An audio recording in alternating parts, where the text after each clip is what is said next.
Oke, kita kembali begadang minggu ini dan kita akan ke Kanada, Circuit Gilles Villeneuve untuk Canadian Grand Prix.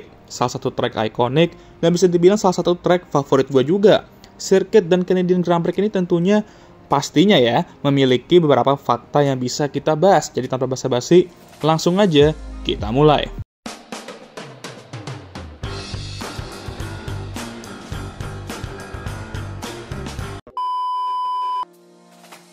Fakta pertama, dan ini simpel aja sih, tapi Canadian Grand Prix merupakan balapan F1 paling murah dari seluruh balapan benua Amerika yang ada dalam kalender F1 sekarang. Melansir dari Racing News 365, secara rata-rata harga tiket Canadian Grand Prix itu $336 atau sekitar 5,4 jutaan kalau dirupiahin. Jadi bagi para warga benua Amerika, khususnya yang utara ya, yang mungkin ngerasa kalau balapan di Amerika tuh mahal-mahal, apalagi di US ya kan, ya ke Kanada mungkin bisa jadi solusinya, walaupun gue kurang tahu kalau soal akomodasi dan lain-lain gimana. Tapi menurut gue worth it aja lah, karena ini track bagus, unik juga, kayak di pulaunya sendiri ya tracknya, yaitu di Notre Dame Island, ikonik juga lagi. Balapannya juga biasanya selalu seru di sini dan memberikan kita beberapa momen-momen yang nggak bisa terlupakan juga. Salah satunya ialah momen seagullnya Seb dan Lewis yang lucu aja kalau dipikir-pikir, dan nggak kerasa kalau itu udah mau 10 tahun yang lalu ya. Gile, merasa tua gue. Padahal baru 22 tahun ya kan? Iya, gue masih muda coy ya, bukan 30 atau 40-an seperti perkiraan beberapa dari kalian. Jadi ya kali aja nih ada dari kalian yang nonton video ini terus lagi kuliah atau kerja di benua Amerika, apalagi di Amerika Utara itu ya, tapi ngerasa tiket nonton F1 tuh mahal banget di Amerika Serikat, mungkin ya coba aja lah ke Kanada, karena menurut sumber ini harga tiketnya yang termurah di seluruh benua Amerika, bahkan jika dibandingkan sama Amerika Selatan ini juga lebih murah gitu. Menurut teori Saipul 2019, setiap kali sebuah acara olahraga naik pamornya, maka harga tiket pun di setiap negara juga pasti akan meningkat. Ya karena baik lagi, business is business. Lo mau mendapatkan profit sebanyak mungkin, dan mungkin kalian bakal ngomong, mahal tiketnya. Ya selagi yang beli masih banyak dan terus sold out, ya pasti akan terus tinggi harganya. Fakta kedua, dan ngomong-ngomong soal ikonik ya, bridging dari pembahasan fakta pertama, jadi nama sirkuit ini dulu sebenarnya bukan Circuit Gilles Villeneuve, tapi dinamakan sama kayak nama pulau sirkuit ini berada, yaitu Île Notre Dame Circuit. Oke, mungkin gue pronunciation-nya agak salah ya. Oke, dari awal sirkuit ini selesai dibangun pada tahun 1978 sampai dengan 1981, itu nama sirkuitnya masih pakai Île Notre Dame Circuit. Nah, pertama kali F1 balapan di sirkuit ini, itu dimenangkan oleh home hero mereka sendiri, yaitu Gilles Villeneuve di Ferrari-nya. Namun, Gilles Villeneuve meninggal dunia pada tahun 1982 karena kecelakaan fatal di sesi qualifying Belgian Grand Prix. Dan pada akhirnya nama sirkuit ini diubah jadi Circuit Gilles Villeneuve untuk mengenang pembalap legenda Kanada tersebut. Dan fakta tambahan juga bahwa di tahun pertama F1 balapan di sini dengan nama sirkuit baru itu, terjadi juga kejadian fatal yang tidak diinginkan di mana Riccardo Paletti meninggal dunia karena kecelakaan saat start. Didier Pironi, sang polisi terbalapan itu, ngestol di start dan para pembalap di belakang mencoba untuk menghindarinya, tapi Riccardo Paletti gagal untuk menghindar dan menabrak belakang mobil Didier dengan kecepatan 180 km per jam. Nah, ini juga alasan kenapa gue memohon banget F2 sama F3 untuk membuat mobil-mobil mereka tuh nggak prone banget ngestol saat start, karena kejadian-kejadian kayak gitu tuh serem banget cuy, apalagi di F2 sama F3 udah banyak banget kasusnya kayak gini. Dan karena peningkatan keamanan ya, nggak ada yang mengalami cedera parah, syukurlah, atau lebih parahnya meninggal gitu. Ya ini reminder aja kalau safety di F1 emang telah berkembang pesat dibandingkan zaman-zaman dulu itu, yang dimana pada era itu setiap tahunnya pasti ada korban. Oke, balik ke Gilles Villeneuve. Setelah 1978, belum ada lagi pembalap Kanada yang bisa menang balapan di sini. Bahkan anaknya Jacques Villeneuve pun juga nggak pernah menang di sini, Lance Stroll. Well, di saat gue rekam video ini sih belum ada kabar ya apakah dia bakal balapan atau enggak, karena kan dia masih cedera tangan itu ya. Tapi jujur, gue rasa akan sulit juga untuk ngandelin dia bisa menang di sini sih.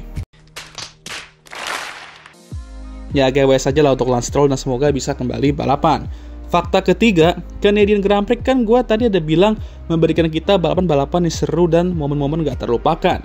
Nah, salah satunya dan menurut gue ini rekor yang gak akan pernah bisa dipecahkan lagi karena memang sudah ada pergantian peraturan ya. Rekor itu ialah Canadian Grand Prix pada tahun 2011 memegang rekor sebagai balapan terlama dalam sejarah F1 yang berjalan selama 4 jam, 4 menit, dan 39 detik. Ya, sekarang balapan F1 tuh udah ditengin paling maksimal tuh harus 3 jam. Jadi rekor ini akan selalu bertahan selagi peraturan itu masih berlaku. Jadi kenapa bisa selama itu bang?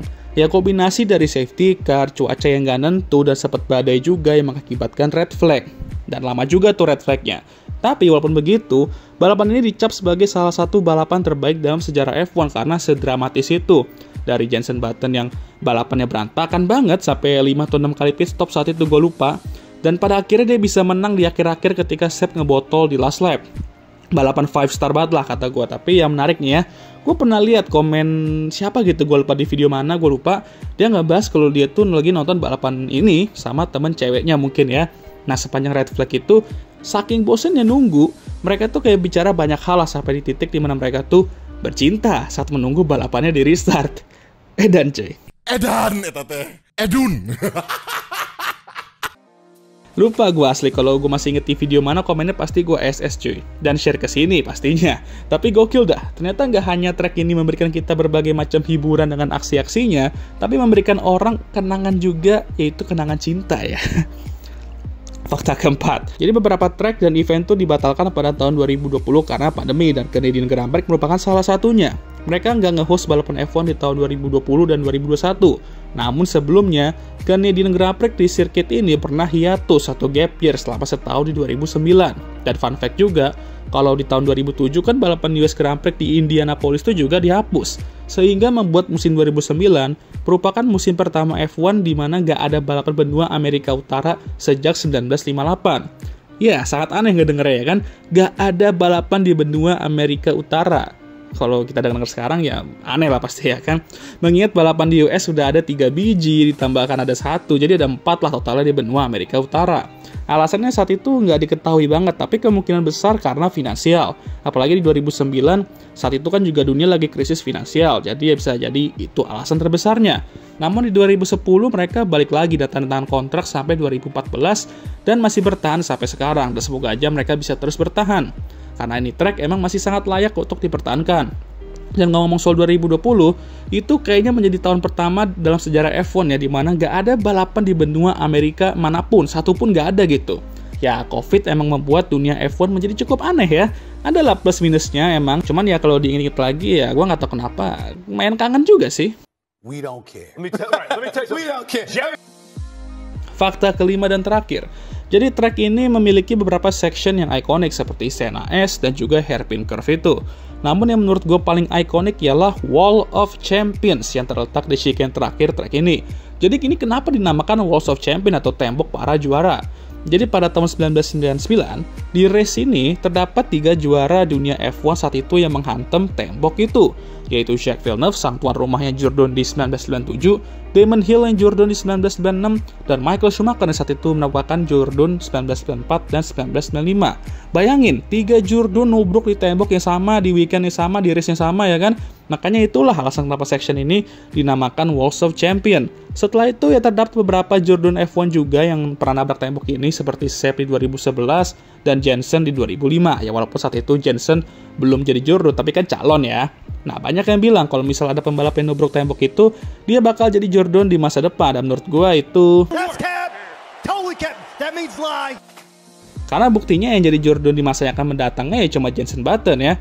Yang maksud mereka mungkin di series lain ya kan, ya siapa tahu. Tapi yang nggak usah mikirin teori yang enggak dah. Lu nubruk di World of Champion itu ya belum tentu jadi Jordan di masa depan. Bikin mekanik tim lu kerja lembur ya tentunya itu bener. Tapi ya terakhir kali seorang Jordan nubruk tembok ini ya Seb di 2011 itu. Sampai sekarang belum ada lagi, dan semoga aja nggak ada lah. Ingat teori Kartona 2020, jangan mendoakan pembalap crash. Mereka balapan tuh taruhannya nyawa. Jadi reminder aja ya guys ya. Oke lah, sekian video kali ini. Gimana menurut kalian? Jangan lupa like, subscribe agar gue bisa tembus 10k sub sebelum akhir tahun. Share video ini dan jangan lupa juga untuk menyalakan lonceng notifikasi agar kalian semua tahu ketika gue ngupload video baru. Jangan lupa juga untuk follow Instagram gue.